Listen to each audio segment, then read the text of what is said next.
Yo, what's going on guys? HyperX here, and today I want to talk about Metroid Dread. We're not too far away from release now. It launches on October the 8th, which in the grand scheme of things is not too far away. So today I thought I would talk about some of the core components of the game, just in case you guys have maybe not necessarily been following absolutely everything. I thought I'd recap some of the most important things you want to know. Talk about the story, the gameplay, some of the new mechanics, and just in general, give you a quick rundown on what to expect from Metroid Dread. So if you do enjoy this, a like would be super appreciated, but let's not waste any time.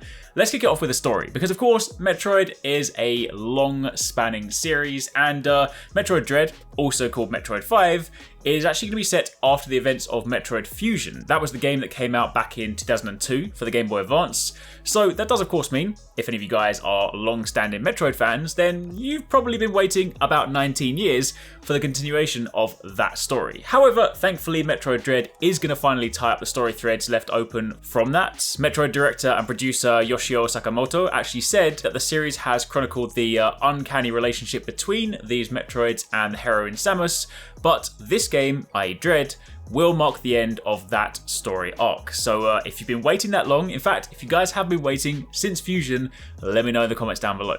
But for those of you that missed it, or maybe just haven't played Fusion, or it's just been a long time since you did play, then as a quick recap, the plot of Fusion focused on Samus exploring a space station infected with the mysterious X-Parasite, which also infected Samus and had to be cured with Metroid cells. That gave her the ability to absorb the X-Parasite, but her suit was also infected and then placed on the station for observation. The parasite on her suit then ends up forming as a clone of her, and it takes over her original armor and learns all of her abilities, becoming the SAX that hunts you down throughout the game. Metroid Dread now features Samus in another new suit, which looks awesome by the way. I love this new suit, it looks so cool. And this kind of appears to be like a mix of her fusion and her classic designs. The trailer actually begins with her getting ambushed by a robotic enemy called the E.M.M.I, or the E.M.M.I, which we'll speak more about a little bit later on. And she of course attempts to attack this with blasts and missiles, none of which have any effect. And then she's forced to run, and this new enemy seems to take on a very similar role to the SAX, as this sort of somewhat unstoppable force that hunts you throughout the game. And after some gameplay, we do of course see what looks like a fail state where Samus is caught, and the camera cues the title before she is finished off. Now Sakamoto then went on to speak about the game's title, what it means. He said that it represents a relentless threat that pursues the seemingly invincible Samus Aran. He said that each robot roams within a specific zone, and when they sense the sounds that Samus makes, they close in. And once it captures Samus, on its visual sensor, it then starts chasing you at high speed. So aside from simply running away, there will of course be ways you can avoid their detection altogether, which again we'll cover a little bit later. But the main thing is of course that that sort of ominous pursuit is part of the sort of naming ethos behind Metroid Dread.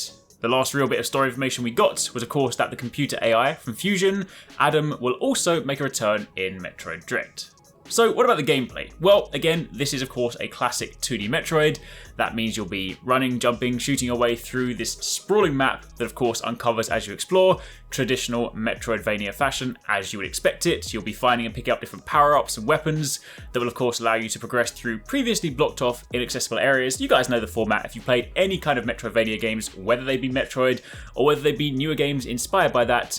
That is the typical formula. But to talk a little bit about some of the abilities we've of course seen from the trailers, you have Slide. Of course, Samus can now slide and is able to slide through small gaps without having to stop and turn into a ball. You have Melee Counter and Dash Melee. So these are new attacks that Samus can use to deal with enemies while on the move. You have Free Aim, so rather than being restricted to precision aiming only when stationary, as in sort of Samus Returns, Samus can now aim in any direction whilst moving. You have the Spider Magnet, where you'll actually see sort of blue magnetic strips along the surface of walls and ceilings, and Samus can actually use these to grip onto and move along them, while still being able to shoot and counterattack, so again, great for exploration.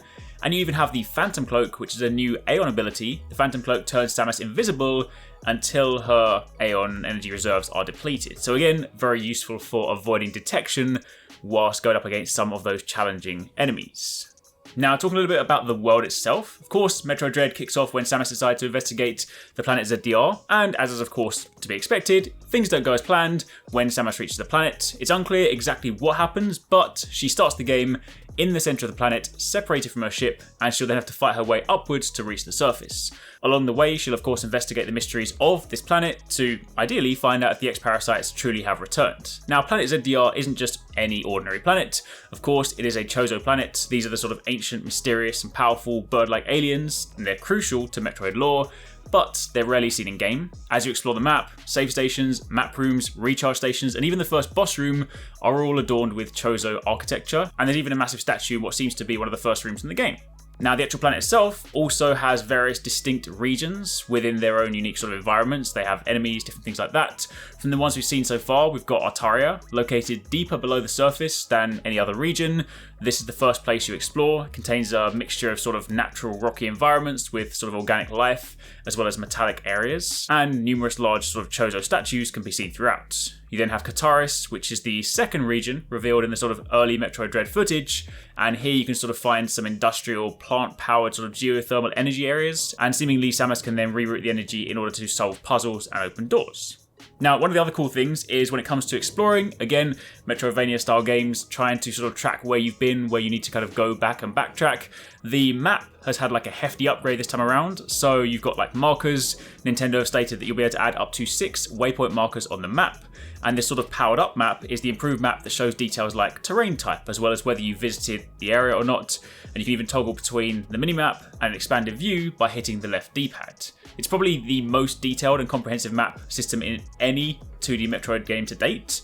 Icons and color-coded rooms help you easily identify, important areas, and you can even hover over locked doors to see which item is required to open them. The map even displays tiny environmental details, again, like which rooms have water in them or which walls are lined with magnetic strips, so there's a lot of stuff you can use to better understand your environment. Now, of course, one of the main features of the game, the sort of Dread component, is battling the E.M.M.I, which of course are the extraplanetary multi-form mobile identifiers.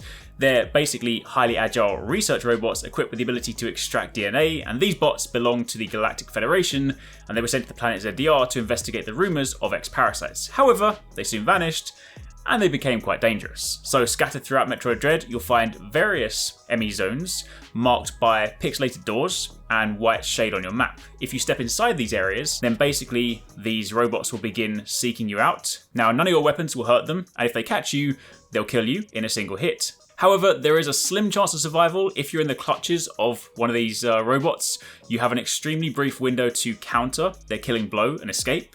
But additionally, on top of all of this, there are other ways to combat them. Throughout ZDR, you'll encounter biomechanical devices called central units. These basically bear a striking resemblance to Mother Brain, and Nintendo has actually described them as mother computers managing the E.M.M.I zone. Samus can then take in power from a central unit to gain a temporary access to the Omega Cannon, which is like a super powerful cannon basically, and this is the only weapon capable of killing the E.M.M.I bots. You only have one shot when you do this, so you do need to make it count, but this is basically one of the ways that you will combat them. So all in all, there is of course a lot of stuff to look forward to. New story, the culmination of a very long-standing story, should we say, plenty of new abilities, lots of awesome gameplay, and of course, an exciting world to explore. Now, there's plenty more to look forward to, but for the time being, that's a quick summary of some of the stuff that we have coming in the game in October. Again, let me know in the comments down below if this is on your pre-order list, if you guys are excited for this one, and if you want to see more on this when the game does come out, let me know, and we can of course create more videos on the channel. But for the time being, thanks for watching, I'll catch you in the next one. If you want to catch more from us at HyperX Gaming, don't forget you can catch the guys TwoSixNine and Paradise Central streaming over on Twitch weekdays, playing a variety of games. If you guys want to jump in, tune in, watch, and even join in, then make sure you check them out. The links to those are in the description box down below, and of course you can join the Discord to get involved in all of the discussions.